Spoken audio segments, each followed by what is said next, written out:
Hello नमस्ते खम्मा गणी, मेरा नाम है मान विजय। आप देख रहे हो चैनल क्लासिक 95। तो दोस्तों आज अपन कंपेयर करने वाले हैं अपनी टीवीएस के एंटॉर्क 150 सीसी वर्सेस अपनी टीवीएस के एंटॉर्क 125 सीसी।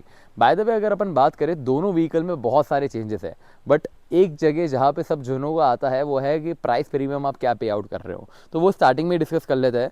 तो दोनों व्हीकल में जो गैप आपको देखने को मिलता है वो बेसिकली अगर आप टॉप टू टॉप कंपेयर करोगे, जैसे ये वाला टॉप वेरिएंट है एक्सटी वेरिएंट, और ये वाला जो है अपना टॉप वेरिएंट है जो कि टीएफटी वाला आता है।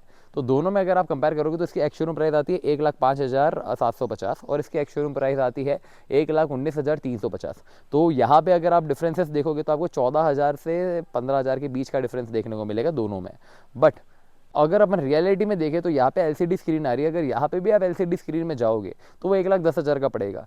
तो जो प्राइस गैप है वो बेसिकली 5,000 रुपीज़ का ही देखने को मिलेगा अगर आप 125 सीसी से 150 सीसी सेगमेंट में जा रहे हो तो।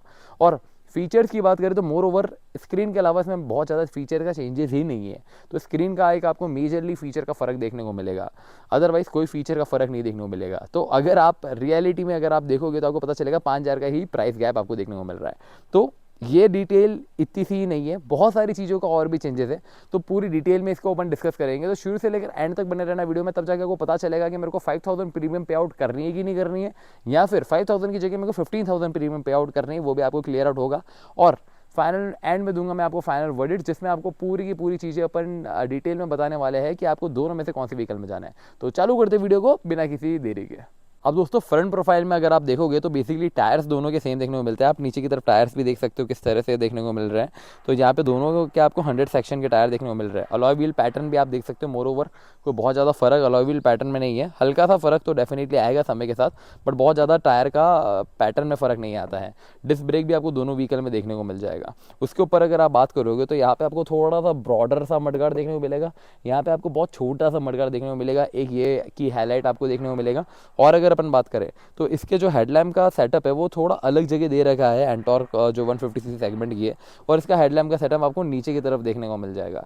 बाय द वे मेरे को तो दोनों ही हेडलैम्प पसंद आया, पर ज़्यादा अगर आज की तारीख में बात करूँ अप टू डेट वाली तो ये वाली एक अच्छा है।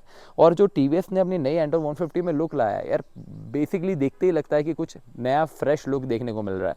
जो इन्होंने क्वाड एलईडी का सेटअप यहाँ पे दिया है इन्होंने, बहुत डिफरेंट है। मतलब मैंने ऐसा सेगमेंट कभी देखा नहीं। एक तरह से ऐसा लग रहा था नेकेड स्कूटी देख रहा हूँ मैं, और ये वाली पूरी फुल कवर्ड स्कूटी देखने को मिल रही है। तो बहुत ही अलग सा लुक दिया है। मतलब definitely I will appreciate this time for this look जो कि टीवीएस ने अपने को यहाँ पे दिया है। तो यहाँ पे आपको 4 हेडलैम्प देखने को मिल जाएंगे, सारे के सारे एलईडी हेडलैम्प है। ये जो वाइड वाला हेडलैम्प है ये आपको लो बीम के दिखेंगे, पास वाले हेडलैम्प जो है आपको बेसिकली हाई बीम के दिखेंगे। सिमिलरली गोज विद दिस, यहाँ पे भी आपको 4 हेडलैम्प देखने को मिल जाएंगे, और इसमें भी लो बीम और हाई बीम दोनों का प्रोविजन दिखेगा। ये वाला जो दिख रहा है ये आपको एलईडी सेटअप देखने को मिल रहा है, बट यहाँ पे फ़र्क आता है। ये वाला आपको बेसिकली सिंगल एलईडी सेटअप देखने को मिल रहा है जो कि बेसिकली सिंगल फंक्शनल डीआरएल्स कहलाते हैं, और ऊपर की तरफ आपको बेसिकली टर्न इंडिकेटर देखने को मिल रहा है जिसमें बल्ब का ट्रीटमेंट यूज़ है। और अगर आप यहाँ पे आओगे तो यहाँ पे आपको basically dual function DRLs use कर रखे हैं।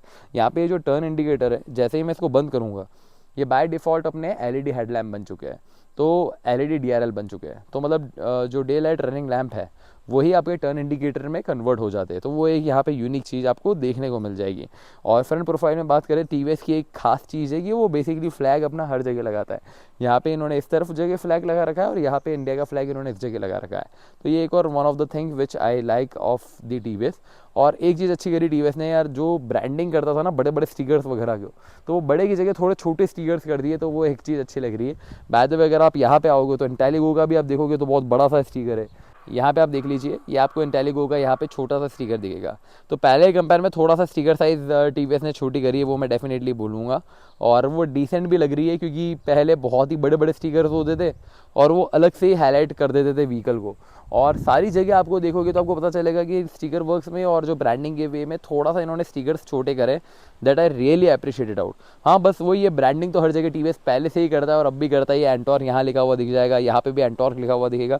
यहाँ पे भी आप देखोगे तो स्टिकर में आपको फर्क देखने को मिलेगा। यहाँ पे बहुत बड़े बड़े लेटर्स में एंटॉर्क है, यहाँ पे छोटे से में एंटॉर्क लिख रखा है। तो this is the neat finish जो कि टीवीएस ने अपना समय के साथ ग्रेजुअली चेंजेस करे हैं, और definitely I will be appreciating it out. और और अपन बात कर लेते हैं तो दोनों की स्क्रीन्स आपको मैं बताने वाला था, तो वो दिखा देता हूँ, आ जाइए पास में। तो दोस्तों दोनों व्हीकल को मैंने पूरा का पूरा सनलाइट में खड़ा रखा है, क्योंकि इसका रीज़न ये है, मैं आपको दोनों की स्क्रीन दिखाना चाह रहा हूँ। तो सबसे पहले अगर अपन बात करें तो ये वाली आपको TFT स्क्रीन में आ जाते हैं, पास आ जाओ, आपको दिखा दे TFT स्क्रीन। तो TFT स्क्रीन की अगर अपन बात करें, यहाँ पे आप देख सकते हो किस तरह से है। तो यहाँ पे साइड स्टैंड डाउन होते हैं, साइड स्टैंड डाउन है। इसके अंदर बहुत सारी डिटेलिंग है जो मैंने पहले भी आपको बताई थी, मैं आपको वापस से दिखा देता हूँ। सेट में आप जैसे ही जाओगे, ride mode, trip detail, vehicle control, connectivity, privacy, my vehicle, display setup, बहुत सारी चीज़ें आप कर सकते हो। इन सारी चीज़ों को आपको अगर डिटेल में जानना है तो उसके लिए मैंने एक डेडिकेटेड वीडियो बना रखी है, उसमें आप जाके देख सकते हो। तो ये वाली अपन ने स्क्रीन की बात कर ली। उसके बाद यहाँ पे आप आ जाओ, ये LCD वाला डिस्प्ले भी आप देख सकते हो किस तरह का है।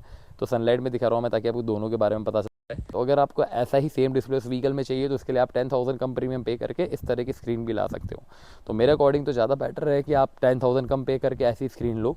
रीज़न बीइंग, स्क्रीन में कोई इतना बड़ा फ़र्क नहीं आएगा, छोटे मोटे फीचर्स आपको डे टू डे लाइफ में इतना बड़ा फ़र्क भी नहीं देंगे। बट हाँ, 10K जो है वो बहुत बड़ा अमाउंट है अगर आप 1 लाख रुपये व्हीकल में अगर आप कंपेयर करो तो। कार्बन फाइबर फिनिश आपको यहाँ पे पूरी देखने को मिल जाएगी। ऑन दी अदर हैंड अगर आप यहाँ पे आओगे तो यहाँ पे आपको कोई भी कार्बन फाइबर फिनिश नहीं देखने को मिलेगी, जो कि आपको TVS एंटॉर्क में देखने को मिलती थी।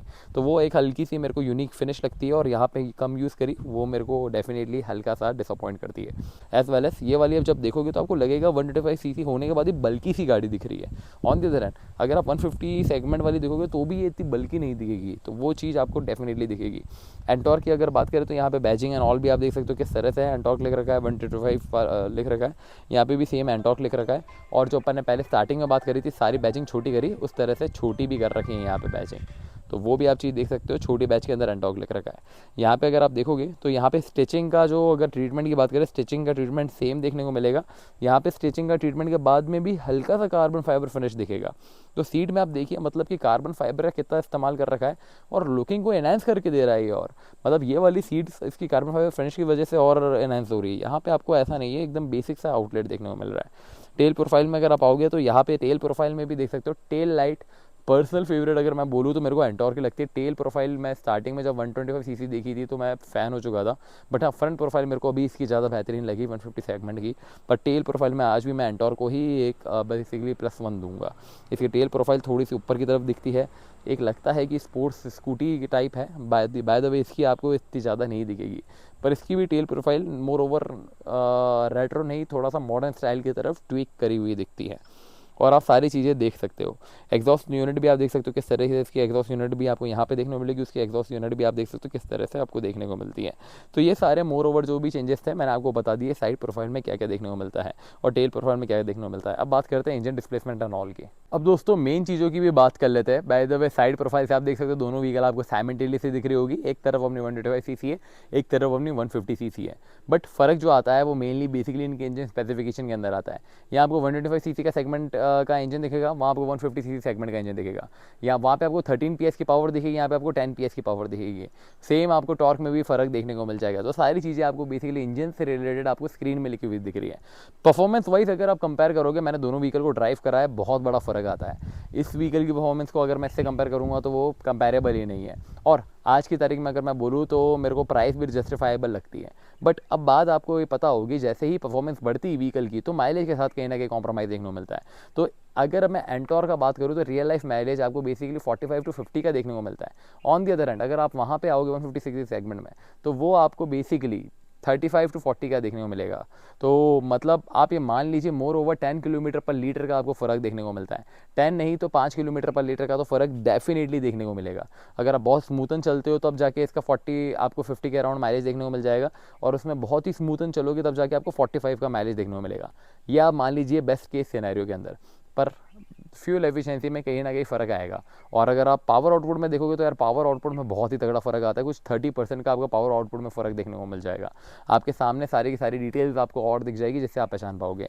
अब साइड प्रोफाइल में अगर आप आओगे, डायमेंशन वाइज भी मैं अगर अपन बात करें तो कहीं ना कहीं अगर व्हील बेस की बात करें, दोनों का एकदम सिमिलर व्हील बेस है, दोनों का एकदम प्लेटफॉर्म वगैरह सब कुछ सेम देखने को मिलता है। सेम तरह से आप देख सकते हो फ्यूल लेट भी दोनों का सेम दिख रहा है, बस इंजन का फ़र्क आ रहा है और भी चीज़ें का फ़र्क आता है। तो डायमेंशन में क्या क्या फ़र्क है वो भी आपको स्क्रीन में लिखा हुआ दिख रहा होगा, आप इजीली देख सकते हो क्या क्या फ़र्क दोनों व्हीकल में आ रहा है। और डेफिनेटली जो डायमेंशन है इन टर्म्स ऑफ हाइट में ये आपको ज़्यादा देखने को मिलेगी, इन टर्म्स ऑफ विड्थ में वो थोड़ी सी ज़्यादा आपको देखने को मिल जाती है। अब दोस्तों समय आ चुका है आप लोगों को फाइनल वर्डिक्ट देने चलाने का। तो आपको पता चल गया होगा कि हाइट में ये ज़्यादा है और थोड़ी विड्थ में ये ज़्यादा है। अदरवाइज़ लेंथ दोनों की आपको सेम देखने को मिलती है, लेंथ में कोई फ़र्क नहीं देखने को मिलता है आपको ग्राउंड क्लियरेंस में कोई फ़र्क नहीं देखने को मिलता है, दोनों की व्हील बेस में फ़र्क नहीं देखने को मिलता है। मोर ओवर सारी चीज़ें सेम देखने को मिलती हैं।